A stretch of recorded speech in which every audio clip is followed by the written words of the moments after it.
The second reason why I believe this is our moment is because our current roadmap is approaching its destination. Vision 2030 has brought us this far, but it is approaching its horizon. It has served Kenya well.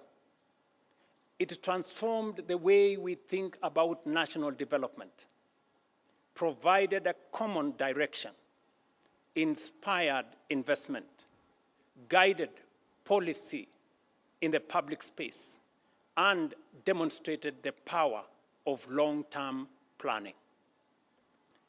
But honesty also requires us to acknowledge that some of its ambitions remain unattained.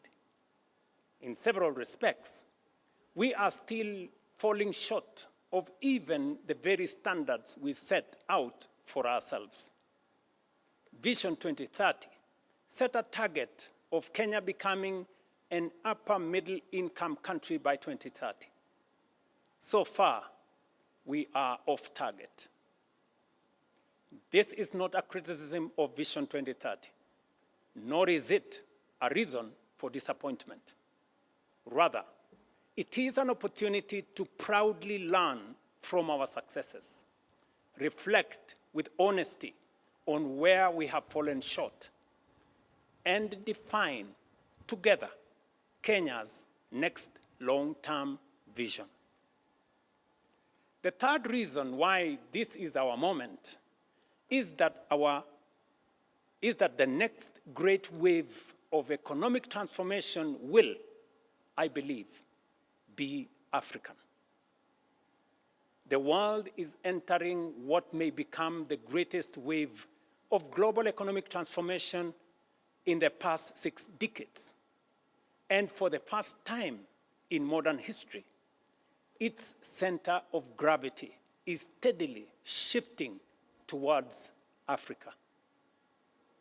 Our continent is the home to the world's youngest and fastest growing population, vast reserves of strategic minerals, immense renewable energy potential, abundant arable land, and rapidly expanding consumer markets. 9 of the world's fastest growing economies are in Africa. And by 2050, 1 in every 4 people on Earth will be African. Increasingly, global investors, manufacturers, innovators, and policymakers are looking to Africa not merely as a continent of future promise, but as the next frontier of global growth and prosperity. While we may not take full advantage of the previous 3 great waves of global transformation, we have a historic moment and a once-in-a-lifetime opportunity, not just to be part of, but to lead the next transformation. We have positioned Kenya as one of the nations that will define Africa's economic rise. Since our independence more than 6 decades ago, the world has witnessed 3 great waves of industrialization and economic transformation, and Kenya has stood at the threshold of each one of them. Each wave lifted hundreds of millions of people out of poverty, transformed low-income economies into high-income nations, and created new centers of high economic growth, manufacturing, innovation, and global prosperity. The first unfolded between the 1960s and 80s. It involved the East Asian tigers, including South Korea, Singapore, Taiwan, and Hong Kong, which transformed themselves into prosperous, high-income, industrialized economies. The second was in the late 1970s. China, together with Malaysia, Thailand, Indonesia, and Mauritius, embarked on bold economic reforms that lifted hundreds of millions of their citizens out of poverty and transformed their economies into globally competitive manufacturing and investment hubs. The third wave began in the early 90s. Vietnam, India, Bangladesh, and Cape Verde embraced reforms, expanded exports, attracted investments, and fundamentally changed the trajectory of their economies within one generation. Our country was present in all these major developments, but we did not take full advantage of them. In 1965, for example, Kenya and South Korea each had a GDP per capita of approximately 110 US dollars. Today, South Korea exceeds 36,000 US dollars compared to ours of 2,400 US dollars, a multiple of 15. In 1980, when China began its economic reforms, its GDP per capita stood at approximately 200 US dollars. Kenya's was then 450 US dollars. China overtook us, and today has a GDP per capita exceeding 14,000 US dollars, a multiple of 6 compared to ours. When Vietnam embarked on economic reforms in the early 90s, Vietnam's income per person was roughly half ours. Today, Vietnam's GDP per capita stands at approximately 5,000 US dollars, more than double ours. Bangladesh has followed a similar remarkable path.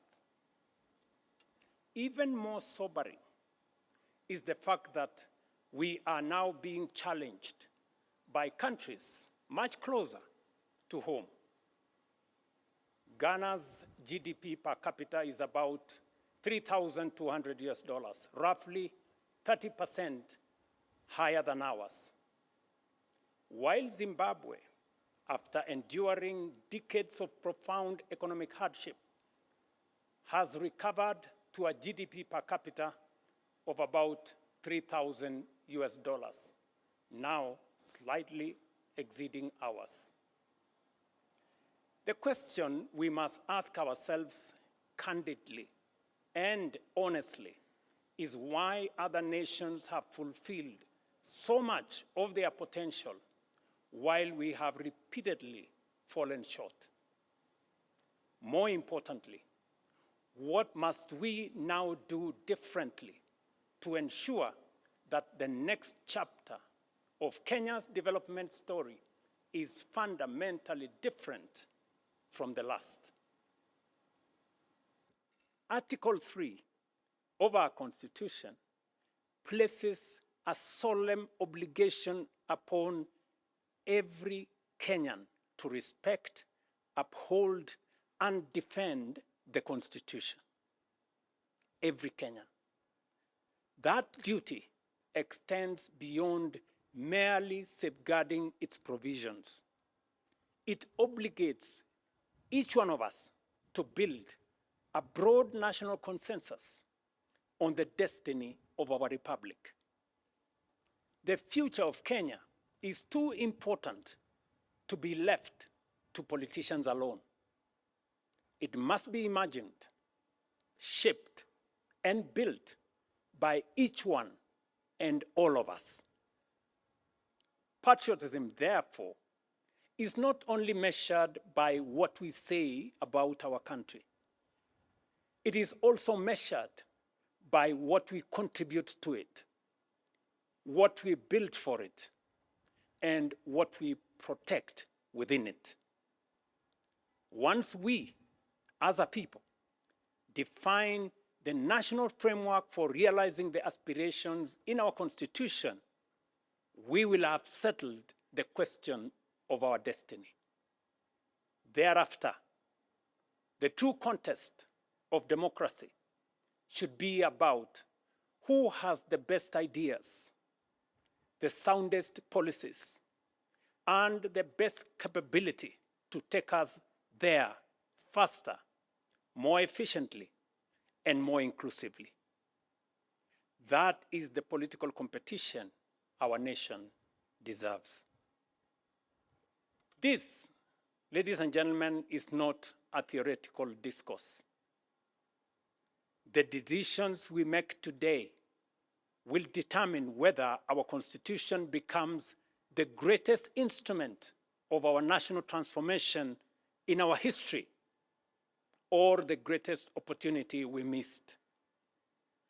The defining task of our generation, therefore, is to forge a shared national development charter that translates constitutional aspirations into deliberate action, measurable progress, and lasting national transformation.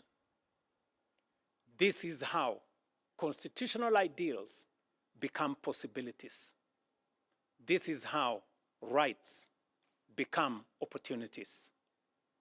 This is how aspirations become achievement. And this is how prosperity becomes lived reality. We must not merely state what our Constitution says. We must fulfill its highest purpose.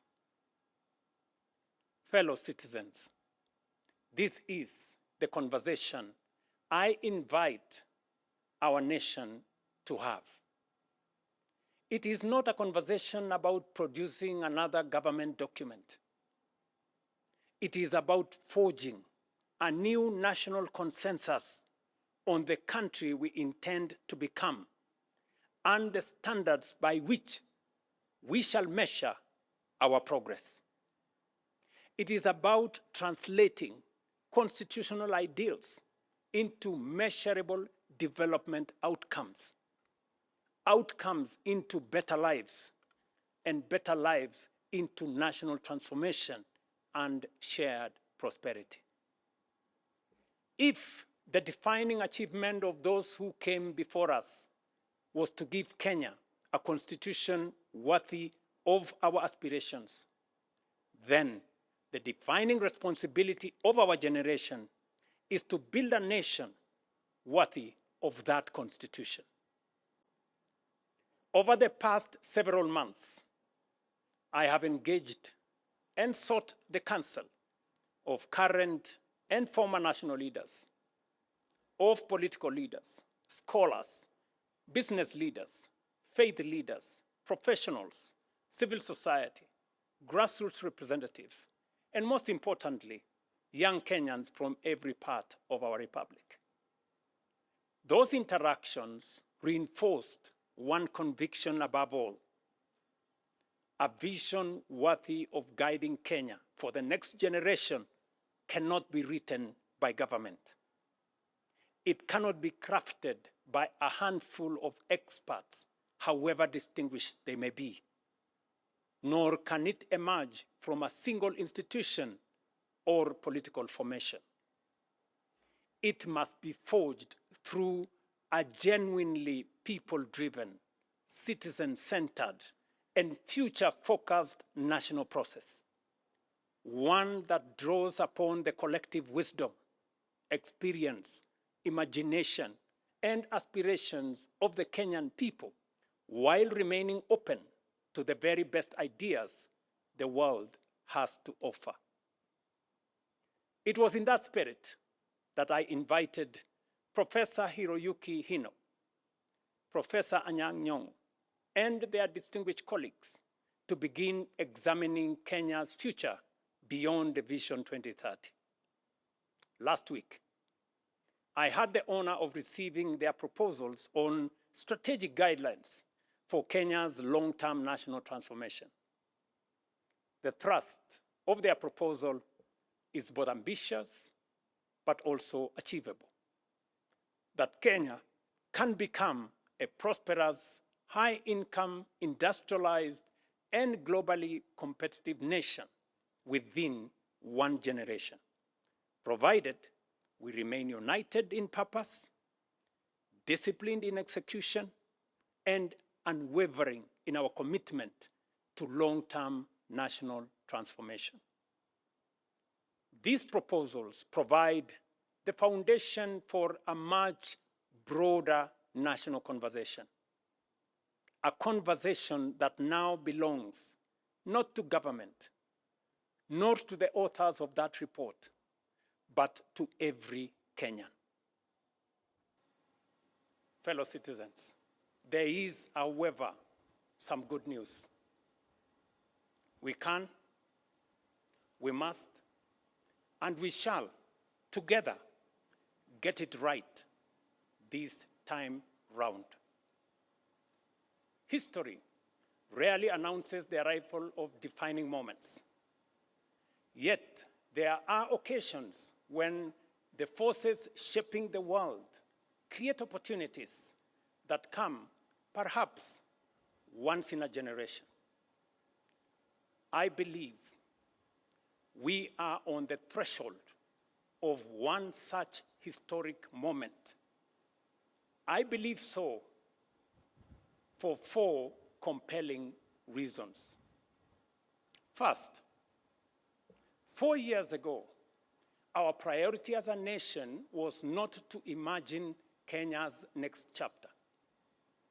It was to survive global economic turbulence, restore stability, rebuild confidence, and place our economy back on a firm foundation. Together, we achieved that. We have restored macroeconomic stability. We have stabilized our currency. We have rebuilt our foreign exchange reserves to over $15 billion, providing 6.5 months of import cover. Inflation has fallen. Borrowing costs have declined. Investor confidence has returned. Last year, for example, Kenya attracted a record $3.2 billion in foreign direct investment, more than double the amount recorded in 2022.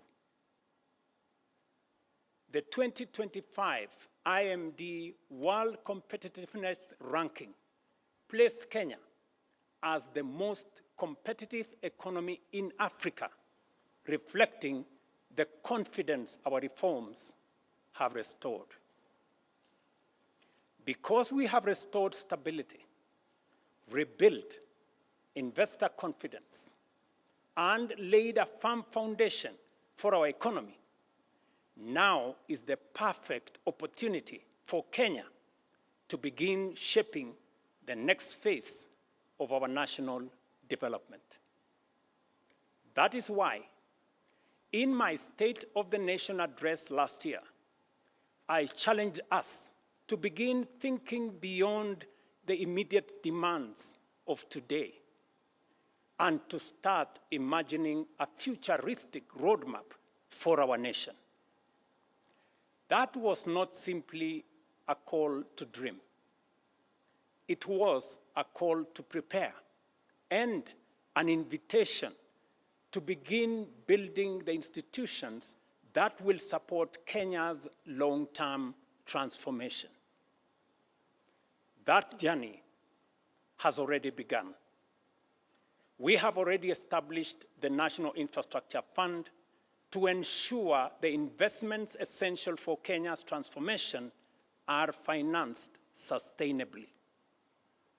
It is also why we have established the Sovereign Wealth Fund to preserve and invest the wealth of our nation so that today's prosperity becomes tomorrow's opportunity, shared fairly between present and future generations.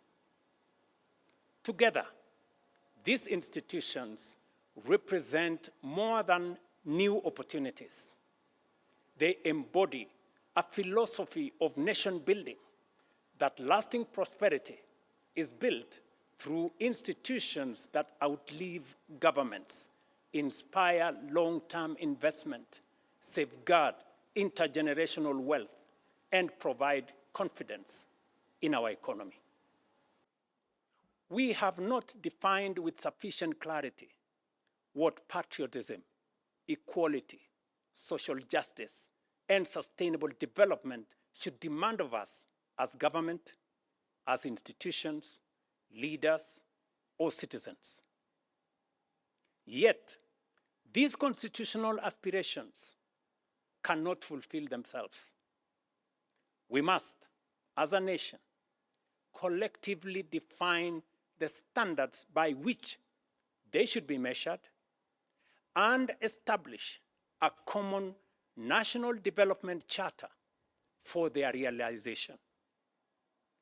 Until we do so, our development and progress will remain subject to the ebb and flow of political expediency, changing priorities, competing interpretations, and fluid guesswork. A national development charter for the attainment of these noble constitutional imperatives cannot be designed by politicians alone, nor by any single institution, profession, or interest group. It must be shaped by the people of Kenya themselves through an open, inclusive, and honest national conversation. For the Constitution belongs to the people, and so too must the vision that gives it practical expression. They demand the wisdom of our farmers and workers, the ingenuity of our entrepreneurs and innovators, the experience of our professionals and scholars, the moral leadership of our faith communities, the energy of our young people, and the participation of every patriotic citizen who believes in Kenya's future. Such a development charter will succeed when anchored on strong institutions, institutions that enable rather than obstruct, that solve problems rather than multiply, that encourage enterprise rather than frustrate, and that make it easier for people to work, invest, innovate, build, and create wealth. Great nations, fellow citizens, are never built by chance. They are built by design, by discipline, and by deliberate, focused national purpose. Ours should be no exception. National development must never be left to chance or short-term politics. It must be guided by a shared national vision that endures beyond administrations and election cycles. A combination of the robust democratic society we have built and a well-crafted national development charter anchored on the economic and social rights enshrined in the Constitution is the potent ingredient necessary for the quantum leap that will make up for past missed opportunities and take us into the first world nation that we rightfully should be. Fellow citizens, somewhere in Kenya tonight is a child too young to understand this address. Some may never remember Vision 2030. Others may never remember even this conversation. But they will live in the Kenya we choose to build. That is why This landmark national conversation is a once-in-a-lifetime opportunity. It is about all of us and also the generations that will inherit the republic we will leave behind. Our Constitution places public participation at the very heart of governance. It is therefore not merely my desire, but my constitutional duty to ensure that the national vision, which succeeds Vision 2030, is shaped through an inclusive, transparent, people-driven, and genuinely national process. Accordingly, on Wednesday, the 12th of August, 2026, we shall formally launch a national conversation on Kenya's future beyond Vision 2030, the most consequential exercise in national reflection and public participation since the promulgation of our Constitution in 2010.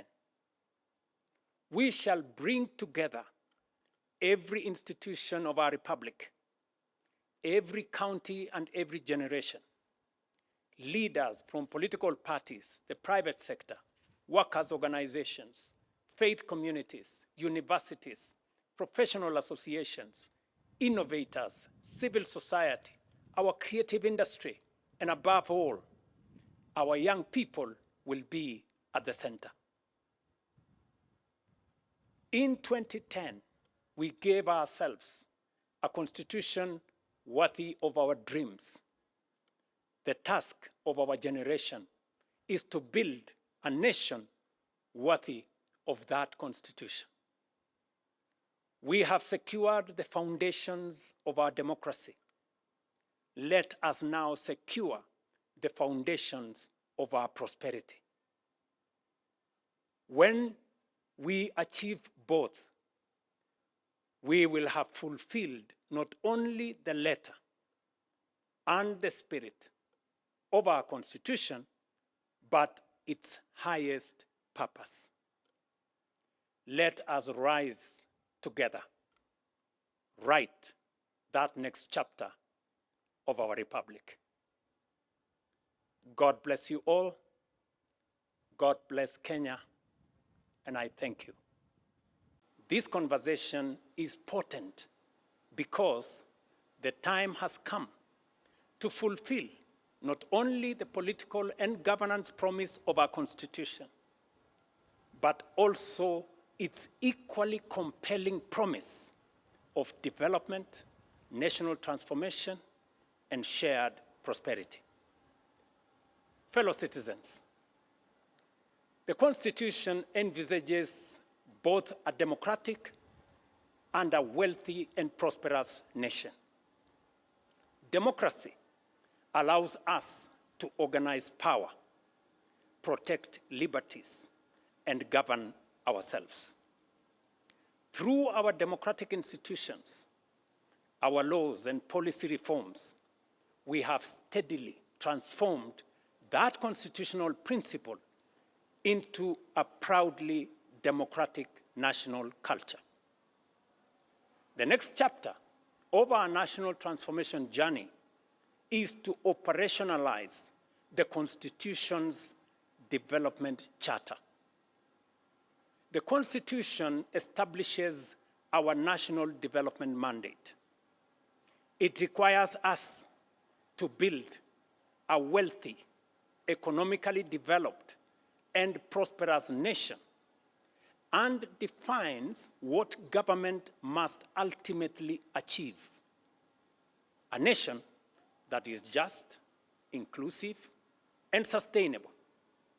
A nation where every Kenyan, regardless of circumstance or place of birth, has a genuine opportunity to thrive. Taken together, the provisions of our Constitution reveal something profound. They affirm that the purpose of state power is not simply to administer the affairs of state, but to expand opportunity, promote human dignity, create wealth, and improve the lives of citizens. Development, therefore, is not simply a policy preference of those who govern. It is a constitutional imperative for the governed. While the Constitution's preamble commits us to build a nation founded on human rights, equality, freedom, democracy, social justice, and the rule of law, Article 10 of our Constitution speaks to patriotism, integrity, accountability, and sustainable development as among our highest national values.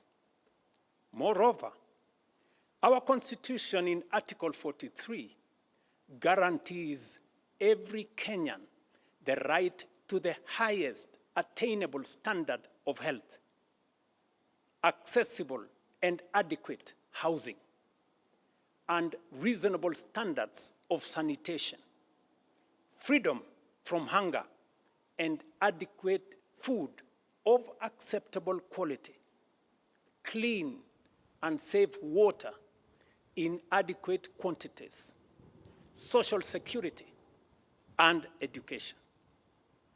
Together, we must ask ourselves what these constitutional guarantees should mean in practice. What should an education system worthy of our constitutional promise look like? What should define accessible and adequate housing for every Kenyan? What kind of health system is required to secure the highest attainable standard of health as is provided for in the Constitution? How do we ensure that no Kenyan experiences the indignity of hunger and that every family has access to adequate food of acceptable quality? How do we guarantee universal access to clean and safe water, meaningful social protection, and the opportunity for every citizen to live a life of dignity? Above all, what measurable outcomes should demonstrate that we are truly giving practical effect to these economic and social rights as contained in our Constitution? A nation is not ultimately defined by where it begins or where it stands today, but by the future it has the courage to build. The history of global development teaches us vital lessons. Countries that were once poor can change their fortunes in just a generation. And those that stand still risk sliding backwards. It is time for us to raise the bar of our ambitions, to demand more of ourselves, to shape a new vision for Kenya. This is not the task for leaders alone, neither is it for the government alone. It's a responsibility for Kenyans themselves. As the Constitution commands, all sovereign powers belongs to the people of Kenya and shall be, underline the word in shall, mandatory. We, the people, shall take charge of the national conversation of our collective future together. Stay tuned to President William Ruto's special address to the nation on Kenya's future.